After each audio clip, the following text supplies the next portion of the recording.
તો આગળ દિવસભરની મહત્વની ખબરો તરફ નજર કરીએ તો રાજ્યમાં આજે ધામધૂમથી ઉત્તરાયણના પર્વની ઉજવણી કરવામાં આવી છે। રંગબેરંગી પતંગોથી આકાશ ઉભરાઈ ગયું હતું।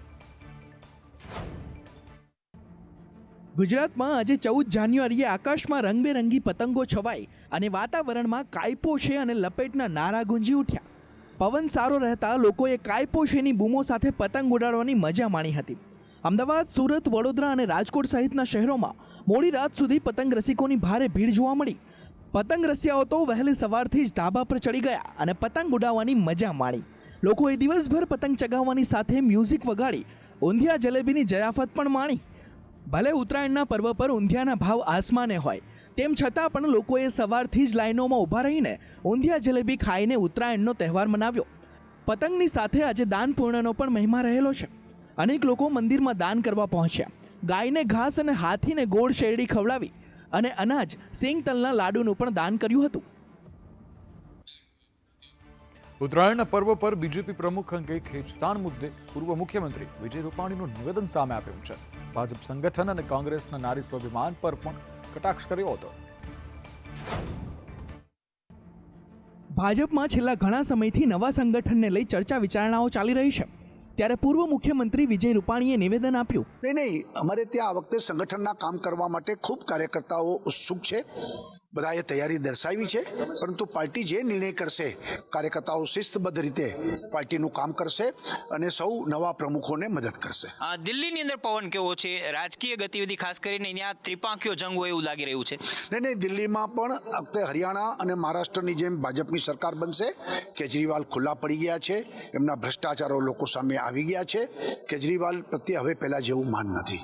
રાજકીય પવન કેવો રહેશે, તમે શું કહેશો? ભાજપનો જ રહેશે અને રાજકીય રીતે નરેન્દ્રભાઈના નેતૃત્વમાં દેશ આગળ વધશે। તો કોંગ્રેસના નારી સ્વાભિમાનને લઈ તેમણે કહ્યું, પાયલને જે અન્યાય થયો છે તે મુદ્દે ન્યાય મળશે। કોંગ્રેસ હવાત્યા મારે છે।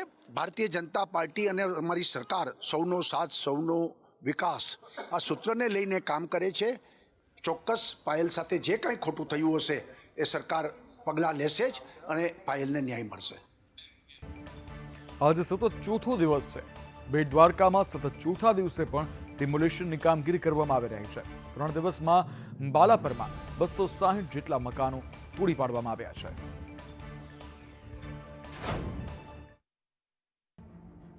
બેટ દ્વારકામાં સતત ચોથા દિવસે ડિમોલિશનની કામગીરી શરૂ કરવામાં આવી છે। બેટ દ્વારકામાં ધાર્મિક દબાણ હટાવવાની કામગીરી યથાવત છે। 3 દિવસમાં બાલાપરમાં 260 જેટલા મકાન તોડ્યા છે। 60,800 ચોરસ મીટર જગ્યા પરનું દબાણ દૂર કર્યું છે। દેવભૂમિ દ્વારકા જિલ્લાના બેટ દ્વારકામાં સતત ચોથા દિવસે બુલડોઝરની કાર્યવાહી કરવામાં આવી રહી છે। તંત્ર દ્વારા ગેરકાયદેસર બાંધકામો સામે બુલડોઝર ચલાવવામાં આવી રહ્યું છે। હજુ પણ આ કાર્યવાહી યથાવત રહેશે। મળતી માહિતી મુજબ બેટ દ્વારકા અને ઓખા વિસ્તારમાં ચાલી રહેલા મોટા પાયે ડિમોલિશનનો ચોથા દિવસે ડિમોલિશનની કામગીરી કરાઈ રહી છે।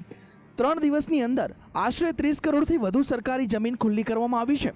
3 દિવસમાં કયા કયા ગેરકાયદેસર બાંધકામો તોડાયા, આ બાંધકામો તોડીને રાજ્યની સરકાર ભૂમાફિયાઓને ચેતવણી આપી રહી છે। દબાણ દૂર કરવાના અભિયાન હેઠળ ઓખા વિસ્તારમાં સરકારી જમીન પર ગેરકાયદેસર રીતે ઊભા કરવામાં આવેલા ધાર્મિક માળખાને પણ તોડી પાડવામાં આવ્યા છે। ઓખા વિસ્તારમાં સરકારી જગ્યા પર બનાવવામાં આવેલી હઝર પંચપીર દરગાહ પણ તોડી પાડવામાં આવી છે।